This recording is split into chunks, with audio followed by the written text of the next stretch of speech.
नमस्कार जी आचार्य में आपका स्वागत है। आज हम पढ़ेंगे चंद्रगुप्त विक्रमादित्य।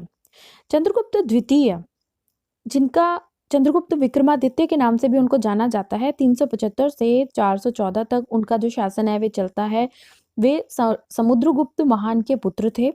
देखिए, चंद्रगुप्त प्रथम, उसके बाद समुद्रगुप्त, और समुद्रगुप्त के बाद हम चंद्रगुप्त द्वितीय यानी कि चंद्रगुप्त विक्रमादित्य इनको कहते हैं। विक्रमादित्य एक ऐसी उपाधि है जो कि भारत में कम से कम 14 राजाओं ने ले रखी है, लेकिन यह विशेषकर चंद्रगुप्त विक्रमादित्य को ही हम ज्यादा जोड़ते हैं उनके साथ में।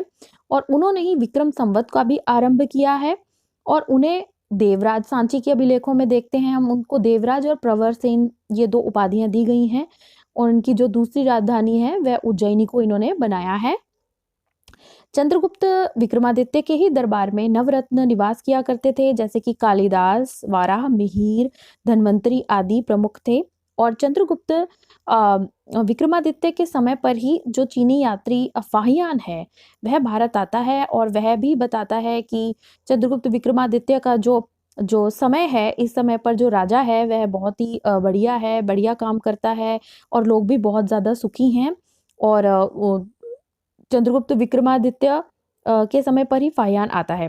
और आगे हम देखते हैं कि दिल्ली का जो लौह स्तंभ है, जिसके ऊपर हजारों सालों से अभी तक कोई जंग नहीं लगी है, उसके ऊपर जो चंद्र शब्द लिखा आया है, विद्वानों का यह मानना है कि यह जो चंद्र शब्द है यह चंद्रगुप्त विक्रमादित्य को ही इंगित करता है। हालांकि वास्तव में अभी हमें एग्जैक्टली नहीं पता कि यह चंद्र किस चंद्रगुप्त प्रथम की बात हो रही है या चंद्रगुप्त द्वितीय की बात हो रही है। तो कुछ विद्वानों का ऐसा मत है। अब देखेंगे जो अभिलेख हैं उनमें जो चंद्रगुप्त विक्रमादित्य, उन्हें पाटलिपुर पूर्वाधीश्वर और उज्जैनी परवराधीश्वर दोनों कहा है। यानी कि पाटलिपुत्र भी उनकी एक राजधानी थी, उज्जैनी को उन्होंने अपनी दूसरी राजधानी बनाया गया था।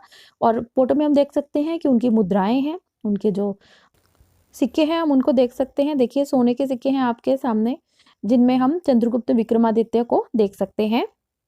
गुप्तों ने सबसे ज्यादा सोने के सिक्के चलाए थे गुप्त वंश में ही। हालांकि बहुत ज्यादा प्योर नहीं थे, लेकिन फिर भी सोने के सबसे ज्यादा मुद्राएं गुप्तों ने ही चलाई थी।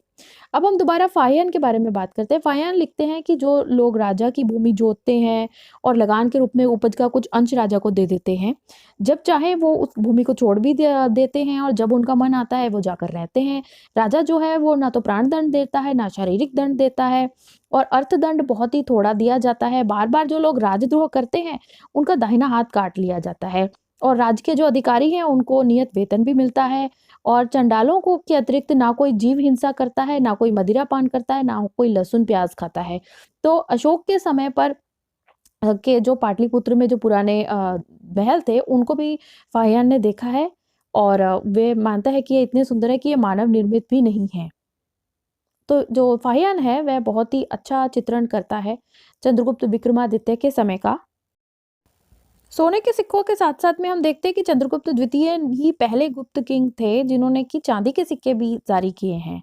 और इनके जो सिक्के हैं चांदी के, उनमें चंद्रगुप्त विक्रमादित्य की उपाधि उनको दी गई है, और किंग ऑफ किंग्स की उपाधि, राजाधिराज की उपाधि, और विष्णु के जो पूजा करने वाले हैं ऐसी गरुड़ के पास में उनको, मतलब उनका जो जो जो सिंबल है गुप्तों का वह गरुड़ है। ये भी इसमें दिखाया गया है इनके सिक्कों के ऊपर, चंद्रगुप्त विक्रमादित्य के सिक्कों के ऊपर। सांची के स्तूप पर भी जो दान है वह चंद्रगुप्त द्वितीय के द्वारा दिया गया दान है, वह भी लिखा गया है। तो हम देख सकते हैं कि गुप्त सम्राटों ने भी जो बौद्ध भिक्षु हैं या उनके जो धार्मिक स्थल है उनको भी दान दिया है। हालांकि वे हिंदू धर्म को ज्यादा मानते थे। और चंद्रगुप्त विक्रमादित्य के जो हम आगे उत्तराधिकारियों को देखते हैं, कुमारगुप्त और स्कंदगुप्त उनके ये जो उत्तराधिकारी हैं चंद्रगुप्त विक्रमादित्य के, इनको हम देखते हैं। और आगे देखेंगे हम कि यह भीतरी गांव का जो इंस्क्रिप्शन है यह स्कंदगुप्त का हम ये फोटो में देख सकते हैं। तो बच्चों, ये वे राजा हैं जिनके बैताल 25 और सिंहासन 32, जिन जो एक लेजेंड है, ये एक राजा एक लेजेंड है जिनको आज भी भारत की जनता याद करती है कि ये इतने महान शासक है, इनके जितना महान कोई कभी हुआ ही नहीं। उनके सिंहासन पर भी बैठने के लिए सवालों के जवाब पूछती हैं परियां, इस तरह के नॉवेल्स लिखे गए हैं। तो ये चंद्रगुप्त विक्रमादित्य जो हैं ये बहुत ही मतलब मशहूर और प्रसिद्ध शासक हैं प्राचीन भारत के।